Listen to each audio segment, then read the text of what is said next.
And now, without further ado, I'd like to present our star here tonight.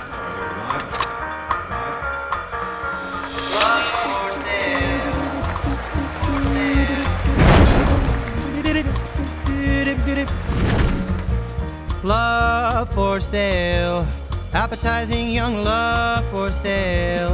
Love that's fresh and still unspoiled, love that's only slightly soiled. Love for sale. Why love for sale? Well, the word love in that sentence would be my love for this music, my love for the genre.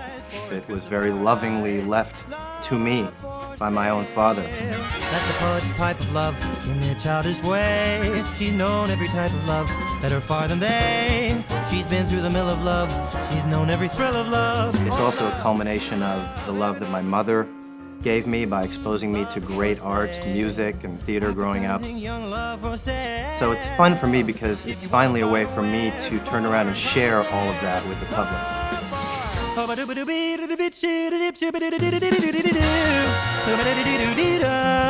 I remember when we were kids, my sister and I used to pretend to be Dad. We would go up to our dad and sort of launch into long scat passages out of his songs, replicating it perfectly, and he'd get a real kick out of that. I'm always excited about any song where I can really just kind of let loose. Anytime I'm able to do that, I have more of a conversation with the musician. Let the poet's pipe of love in their charming way. She knows every type of love. Love for Sale. Well, of course, the title track, just a lot of fun to perform. Sort of rip-roaring, rampaging version of the Cole Porter classic. Love, love, love.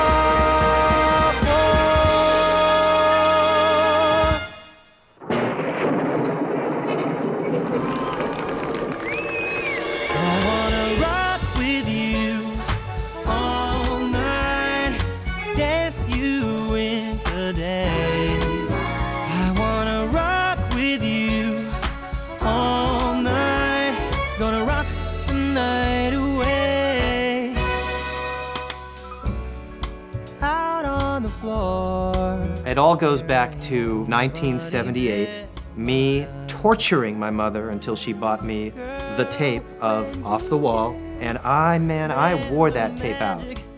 This is where it all began for me. I was just infatuated with music from that moment on. It's just amazing now to be doing it on my album all these years later. And when the groove is dead and gone, yeah, know the love survives, so we can rock forever. About 50% of the reason for who and how I am is my father, who of course was Mel Torme. The other 50%, probably Michael Jackson. Well, I've found that if I keep the soul of the music from my own childhood in everything that I do, and my father did this too, come rain or shine in the jazz genre, even when jazz went in and out of favor, I found that if I do that, it really stamps it as mine.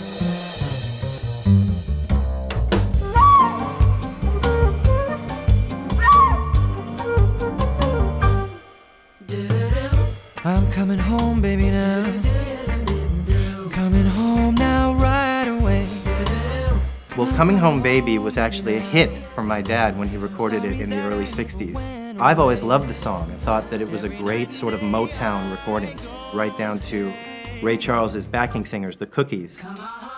I'm coming home, baby, now. I'm coming home now real soon.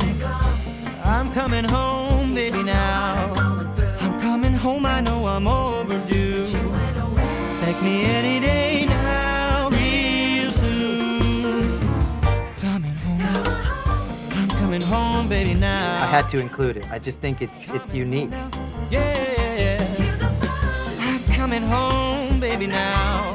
I'm coming home, you're hearing what I say, and I never will go away. My dad was an American entertainer, pop culture figure by the name of Mel Torme. He was a songwriter, an actor, course, a singer, a recording artist. Well, I've always said that being the son or daughter of one of the brilliant talents is sort of a double-edged sword. With me, I just don't shy away from it at all. But by the same token, I know how important it is for me to do something that is completely my own. Let's take it from the top. Let's go a little slow. Although I'm obviously influenced by my father and there's a lot of him in me, I also know that I'm a very different singer.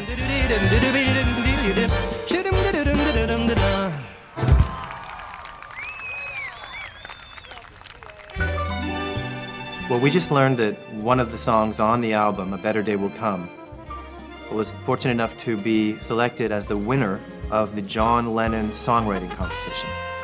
Now, the irony is that this is a song that was sent by a totally unknown songwriter to my dad about 35 years ago on a demo tape.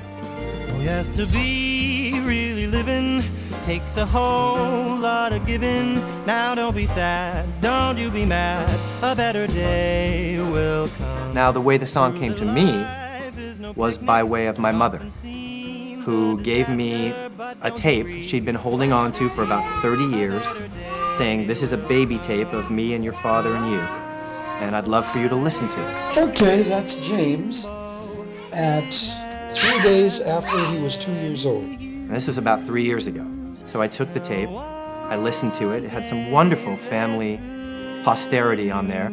But once the family stuff ended, what was underneath were these songs that I couldn't So believe. don't you let life start drilling, set your soul a-chillin', just have a ball, be kind to all, a better day will come, a better day, a better day. When you find something like this, it's as if it's all meant to be. It's as if it was created, penned, and now is being sent specifically so that I will share it with the public. A better day will come. I just hope that Carl Johnson's looking down and enjoying what has to be a great moment for him as well as for us.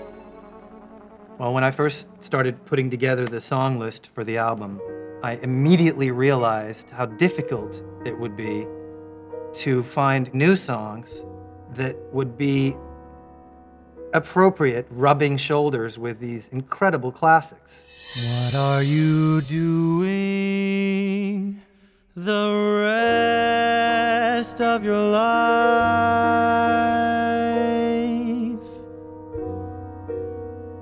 The north and south and east and west of your life. What are you doing the rest of your life? I mean, a timeless gem, if ever there was one. Written by Alan and Marilyn Bergman, a wonderful songwriting team. And a song that's not as old as some people think it is, you know? That song was only written about 30 years ago. That you'll spend it all with me. There's nothing like the romantic notions of the older songs. As long as somebody's being totally sincere about something, really coming from the heart, it'll always come through. So as long as sincerity is hanging around on planet Earth, it'll always be possible to write a timeless song. And the dimes of your days.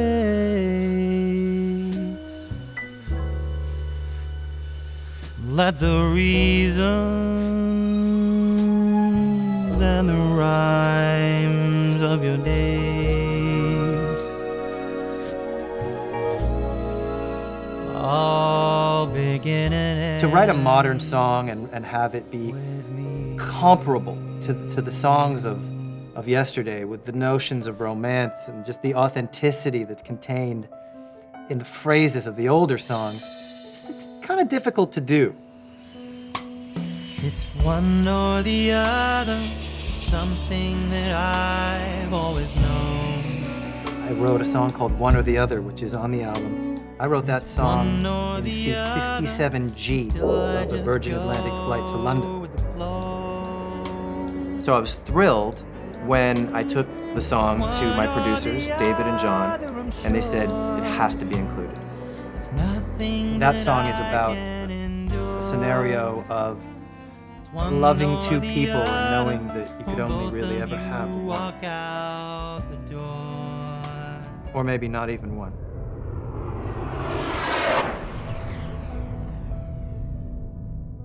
Well, what I've been having a lot of fun doing, and we're all excited about doing, is taking what's known as the traditional American Songbook, the Cole Porters, the Duke Ellingtons, and then fusing them together with what I like to call the new American Songbook, which are songs that aren't quite as old, but have sort of come of age. The Rod Tempertons, the Burt Bacharachs, the Al Greens. I'm so in love with you. Whatever you want. Adding in some new timeless songs, American songs. And then what you have is everything that I'm excited about American music, all under one roof, so that it can be enjoyed as one tangible experience by an audience. The best way for me to leave this legacy to my own generation and future generations is to make sure to be dealing in the currency of the young. And if I can just get 4 15-year-olds to go to a music store and buy Mel Torme records, I feel as if I've done my job.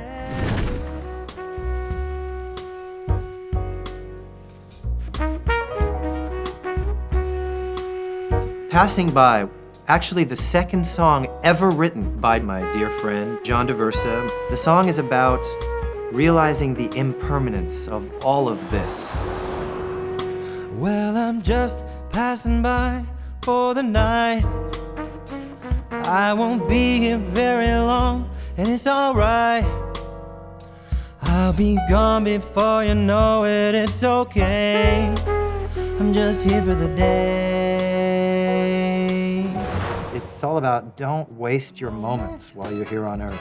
Today, gone tomorrow, put away your pain and sorrow like the stars in the sky. We're only passing by. Here today, gone tomorrow, put away your pain and sorrow like the stars in the sky. We're only passing by. Good. You know, I try to give reference points in my music, you know, an R&B run here or a certain pop choice there, so that the very young have a chance to experience and enjoy this incredible music that I, of course, grew up around. It's fun because I really do consider myself somebody who's continuing to develop, continuing to evolve the Torme sound.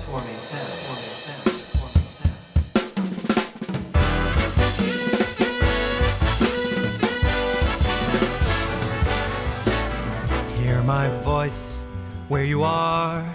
Take a train, steal a car, hop a freight, grab a star, come back to me.